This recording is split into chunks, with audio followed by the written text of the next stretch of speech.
تو ایک روز قارون بڑی آرائش اور ٹھاٹ سے اپنی قوم کے سامنے نکلا۔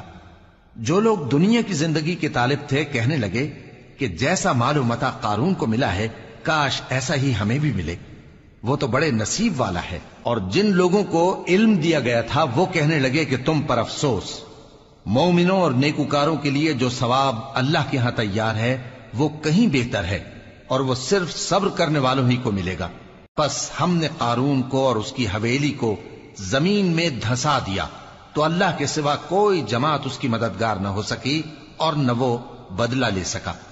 اور وہ لوگ جو کل اس کے رتبے کی تمنا کرتے تھے صبح کو کہنے لگے ہائے شامت، اللہ ہی تو اپنے بندوں میں سے جس کے لیے چاہتا ہے رزق فراخ کر دیتا ہے اور جس کے لیے چاہتا ہے تنگ کر دیتا ہے۔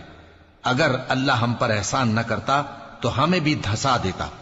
ہائے خرابی، کافر کامیاب نہیں ہوتے۔ وہ جو آخرت کا گھر ہے ہم نے اسے ان لوگوں کے لیے تیار کر رکھا ہے جو ملک میں ظلم اور فساد کا ارادہ نہیں رکھتے، اور انجام نیک تو پرہیزگاروں ہی کا ہے۔ تو تمہارا پروردگار جو چاہتا ہے پیدا کرتا ہے اور جسے چاہتا ہے برگزیدہ کر لیتا ہے، ان کو اس کا اختیار نہیں ہے۔ یہ جو شرک کرتے ہیں اللہ اس سے پاک و بالاتر ہے، اور ان کے سینے جو کچھ مخفی کرتے ہیں اور جو یہ ظاہر کرتے ہیں تمہارا پروردگار اس کو جانتا ہے۔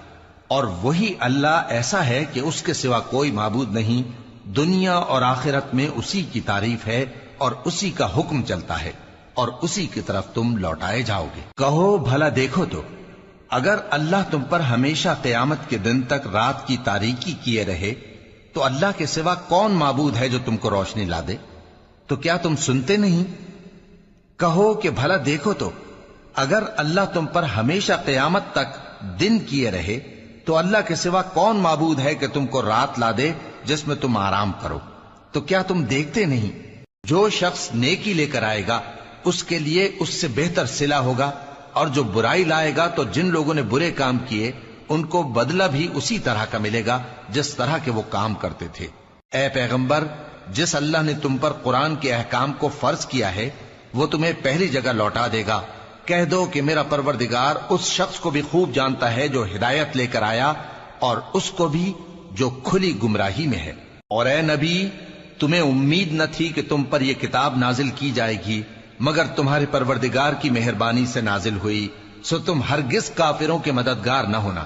اور وہ تمہیں اللہ کی آیتوں کی تبلیغ سے بعد اس کے کہ وہ تم پر نازل ہو چکی ہیں روک نہ دیں، اور اپنے پروردگار کو پکارتے رہو اور مشرکوں میں سے ہرگز نہ ہو جانا، اور اللہ کے ساتھ کسی اور کو معبود سمجھ کر نہ پکارنا۔ اس کے سوا کوئی معبود نہیں، اس کی ذات پاک کے سوا ہر چیز فنا ہونے والی ہے، اسی کا حکم چلتا ہے اور اسی کی طرف تم لوٹ کر جاؤ گے۔